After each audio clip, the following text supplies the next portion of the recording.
Hi everyone, my name's Cullan Joyce. Welcome to ISCAST 2020. I'm presenting a paper today that was titled "How Will Christians Save the World?" Now, this paper is more of a reflection, and some of it's a bit of hyperbole, but the much of the content and most of the claims that I make in various forms done in a paper that I wrote recently on early Christianity, New Testament Christianity, in comparison to Extinction Rebellion. So I'm happy to provide that as a reference point to back up many of the general things that I say. But really, I'm offering this paper as a reflection on the role of direct action, the role of talking about climate change in a very specific kind of way. So I hope you enjoy it. Okay, how will Christianity save the world? Christians will not save the world by knowing God more deeply, by being better people, by reconnecting to the land, by changing their attitudes, by being converted or accepting Christ. How are Christians going to save the world? Answer: the same way as everyone else, by lowering carbon emissions. The question to be asked of us is not what is the cause of climate change, but why have many Christians and churches not lowered their carbon emissions or take up activism or advocacy on behalf of the climate, on behalf of the earth? The short answer is that I think that we overcomplicate our engagement with the phenomenon of climate change. So in this paper, I'll offer some generic reflections on why I think it is problematic for Christians engaging the climate change, to discuss it through moral, experiential, theological, or many theoretical lenses. And so I make an argument that basically that we should just describe it as just lower carbon emissions. So I nuance it a bit, of course, but that's the basic gist. So I think there are some reasons why we take some of these positions, and I think some of the reasons why we take more theoretical and more detached positions on climate change comes from our engagement, comes from Scripture actually. So in the Church of the New Testament, the status of Jesus and the early disciples lacked power. They lacked power. They were victims of power in their circumstances, such as the Jewish war and, of course, the persecution, death, and execution and resurrection of Jesus, and the consistent persecution of the communities. Their responses to climactic events were expressions of their situations and capacities. They were unable to affect their location. They were unable to affect their circumstances. So in most cases, Christians were either observers to or witnesses to events. They were forced, in a sense, to seek out the meaning within these events. They were often, more than often than not, victims of these events and were required to support each other and to persevere through these events. They didn't have many options.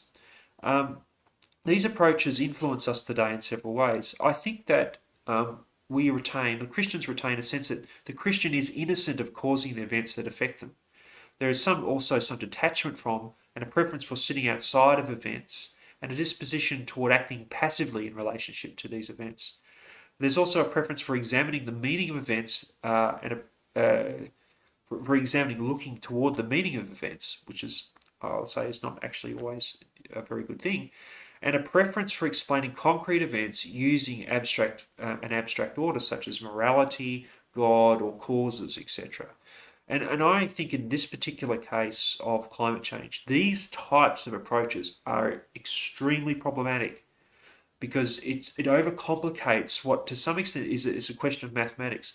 There's too much carbon. Let's lower it. Climate change is a thing. We should do something about it. It's not about who did it or how it was done or what we need to do to solve it. We know what we need to do to solve it. It's straightforward. And so this is a lot of what I'm discussing here. So Jesus in Mark, in the apocalyptic chapters of Mark, describes something that approximates an apocalyptic event. He uses terms like watch to look for the wonders and signs of God's or coming or a return of the Son of Man. Likewise, when he's discussing when persecution comes upon the community, this is in Acts, sorry, they must have a dedicated perseverance. They must endure and maintain the connection to the teachings of the apostles and maintain fellowship amongst themselves. And indeed, endurance and witnessing of martyrdom are the qualities of the early Christian in the face of persecution brought on by apocalyptic circumstances. In effect, the Christian is to exercise their autonomy in the face of cataclysm. When they are trying to do this, the options that are open to them are to observe and to look at these events, which are much, much larger than them. But this is a church which is very small in comparison to what we find later. So they do not actively seek to prevent the apocalypse, nor are they responsible for preventing it. They have to endure, they persevere, they wait for the revelation of God, they look after each other. Their solution is love, active love. They combine together, they come together to preserve themselves through the apocalyptic event. But they don't have the same sense of agency as the contemporary Christian. So arguably these patterns represented a way for the early community to respond to their environment. But today our context is very different. Previously Christians were victims of power. Now Christians are often in positions of power. Previously Christians were not the agents of apocalypse, but through history we have seen that we have often been the agents of something like a cataclysm consistently. We bear the responsibility for this. Now, seeing the changing of our environment, Christians have also participated in increased carbon emissions, and we bear some responsibility for many of the conditions that define the climate crisis, not necessarily ideologically, but simply because we've been putting out too much carbon. However, the leftovers of our New Testament context resurface in several ways. Contemporary Christians conceive of the climate crisis in several ways. In one sense, it's denying the responsibility for the situation we find ourselves in, as if it's not necessarily us or Christians that have done it, and presuming on the basis of this that no agency is necessarily required for it by us. Third, it's another one that's more intellectual, is that the sense of watchfulness of the Christian, the tendency to search for God in all things, leads us to search for the hidden meaning in the apocalypse, rather than prevent it, rather than act to prevent it. And the point here is that the history of Christian resistance up until there's been obvious exceptions in the 20th century and 21st century, but a lot of the history of Christian martyrdom has been that we passively accept it. And it's only the civil rights movements and to some extent the religious environmental movements where we see people taking an active response to it out of this understanding that we bear responsibility for it in many cases. So let's talk about how these different elements of Christianity work in practice. If a conversation around climate change preferences moral concerns, for instance, by arguing that the primary cause of climate change comes from a moral failing or some kind of spiritual failing or fault within the human being, this ends up framing the climate change debate and therefore the solution to climate change around the evaluation of different theories or different ideas of morality, different ideas of the human person, different worldviews. And it ends up orienting a discourse to look for a deeper cause of climate change. And this is clearly too complex because, in a sense, the problem with the solution to the problem of climate change is not to search ourselves, actually, is to just eliminate carbon emissions. So there are some cases which are discourses engaging with environmental science, the environment, which we argue for the reordering of our way of experiencing the world as it being a necessary condition for acting to care for the earth. So, for instance, instead of seeing, us as being exploiters of the earth, we see ourselves as custodians of the earth. Well, this is, again, it's a very abstract way of looking at it. So instead of being connected to the place, we try to connect to the sacredness of the land. Instead of being impersonal or detached, we are to become more empathetic. Instead of us seeing ourselves as separate from nature, we become embedded in nature. But these are all worldview changes in orientation. So none of these experiential or orientational changes necessarily bring them with any type of reorientation of behaviour or change of behaviour. Christian philosophy and theology often call for a recalibration of internal states, make a call for conversion to the environment as being a cause of changes in behaviour. So the attitudinal, the internal states are in a sense preferenced here. But however, why should a change in worldview be causally linked to behavioural change? We're saying that it is, but it's not necessarily. It's just as likely any more than a behavioural change could be the cause of the arising of an alternative worldview. For instance, maybe I choose to become a vegetarian, and as I sit with being a vegetarian for a while, I say, no, animals are sacred. And maybe it comes about like that. It's just as likely as if we go from the large scale to the small than if we go to the small to the large. So in a sense, there's more likely to be an interdependent relationship between worldview and practice. Now, I know this is an example, it's a bit esoteric, from Christian history of ideas. Maximus the Confessor has this debate with Origenism about the nature of the world, and Maximus tends to take the orthodox position in which God creates a world that is good and a world which is deliberately dynamic, so that the actual orientation of the world itself moves towards God. And the Origen's positions at the time were said, no, the world is actually imperfect. The fact that the world is moving and dynamic is a representation, of how it is unlike God, and therefore it is something which is not positive. So there are these two distinctive worldviews. Now, the differences in these two worldviews it's happening at a cosmological or ontological scale.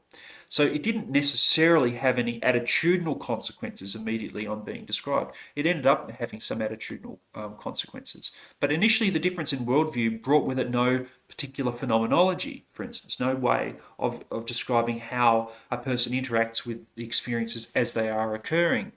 It's something that this phenomenology was developed over the history of the tradition of practice. And it starts off with, say, environmental engagements, how we see, things changing or moving in the world, and then, of course, it enters the internal world. So even within this internal experience, it's not a matter only of having attitudinal change. There's also behavioural issues occurring here. So, for instance, I could have an attitude towards this particular thought, but I could also behave in a particular way to that thought. Like an attitude might be, oh, I welcome this thought, and therefore, and it might come and go, and I don't mind if it does this, or I don't mind if it does that. Or there might be a behaviour like I let it happen, or I expel it. So just because these large-scale worldviews are there doesn't mean that, and that might imply a certain set of attitudes or behaviour, does not mean that the proposing of a worldview brings with it behavioural or attitudinal change. And in fact, we see from the tradition that this sometimes takes centuries. And I think this is one of the problems with engaging with the kind of conversion orientations within discussions of the environment or environmental theology, is what we're often talking about here is a change in worldview, which also brings about a change of behaviour, or a change of behaviour that brings about worldview. But to me, this again, it's a very complex way of engaging this particular issue. Now, we have this sense that the theoretical, the description of the world should be posed, and then it should roll down into practice. But a lot of this modelling is not actually a theological principle. It's coming from German Romantic philosophy, is that the great world-building philosophers seem to suggest that if you want to describe, give a basis for behavioural change, you need to describe how this behavioural change fits into a larger world or a larger set of transcendentals. And so I think a lot of this tendency for us to look at practical issues using theoretical or world-building frameworks is one of the reasons that we preference the engagement with large-scale theories when it comes to fairly practical issues like emitting too much carbon. And the problem, of course, here is that we can't really describe causal power to holding a particular worldview. So because there is some kind of interdependence between worldview and practice, because practice might maybe implicitly or explicitly relate to world, or because a worldview might relate to practice implicitly or explicitly, it's possible that the primary causal agency behind behavior or behind worldview, it's too complex to really extricate. And to this extent, the question becomes, what is the more urgent thing to correct? Is it more important to correct worldview or to correct behaviour?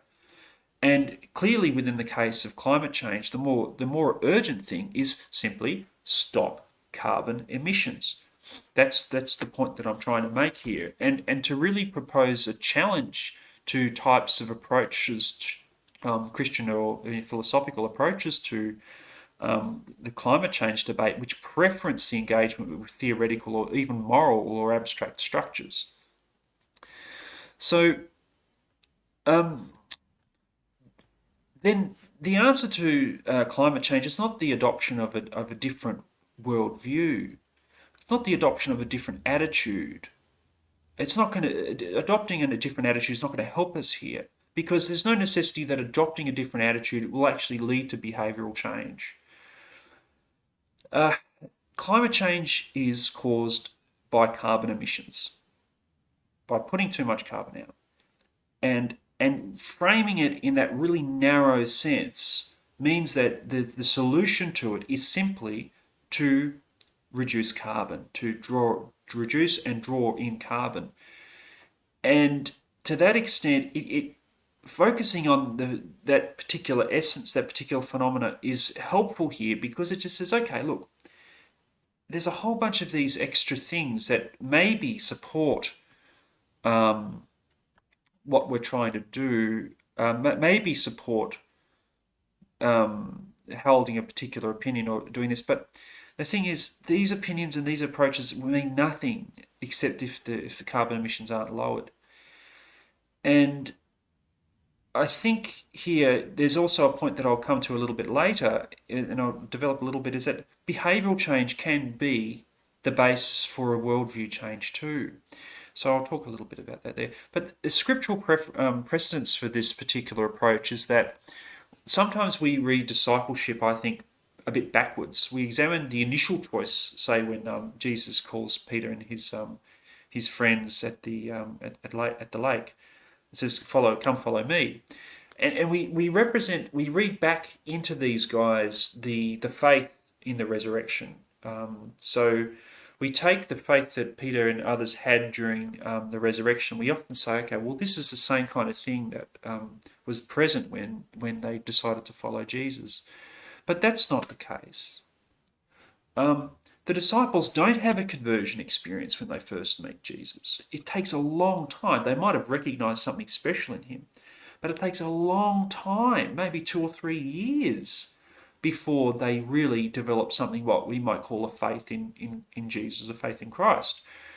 And so this is saying that in many cases, just doing something and then hoping, or a sense, not hoping, but looking for the signs that to deepen one's experience in one's life is probably a really also something that was closer to the experience of the disciples. So what I'm saying here is the practice of actively lowering carbon emissions can be the catalyst for a conversion or a change in worldview. It doesn't have to be that the change of attitude or worldview comes first. And it's the same way that like a context, an approach can be far more transformative than an attempt to recalibrate our own misconceptions, or conceptions and misconceptions, as if we have, Cullan, have the capacity to reorientate myself just by flicking a switch. Our environments play a massive role in this, and so adopting a different perspective, may be possible, but it's very tricky to organise. In a sense, changing behaviour is a more certain way of approaching the climate issue. So the problem is simple, it's concrete. Lower carbon emissions, it doesn't lend itself to abstract inquiry. Therefore, examining the causes of climate change and being other than lowering of carbon emissions, I think might be problematic. Yes, we could talk about systemic issues and capitalism. But look, in a sense, no one's really to blame. Maybe carbon is to blame. Let's just call it like that. So we shifted away from trying to eliminate systems. How can you eliminate capitalism? Or how can you eliminate this? It's that you can kind of only do it when you see the thing appear. And here what we're seeing is that maybe the carbon is being caused by capitalism or whatever, but the emergence of carbon is the problem. So you don't you only hammer the nails down as they appear. You can't kind of hammer them down like that. It's more of a practical kind of approach, and we just have to solve this thing before the other things happen. Unless we lower carbon, we're not going to get the opportunity to be converted. Unless we lower the carbon, we're not going to get the opportunity to change our worldviews or attitudes. We just don't have fucking time. And we change our behaviour first, and then maybe, God willing, a change of worldview, a change of heart occurs later. but after we've done the thing which is the most important thing to do. And then it becomes a debate again about how do we do it. Now, you know me, I favour direct action.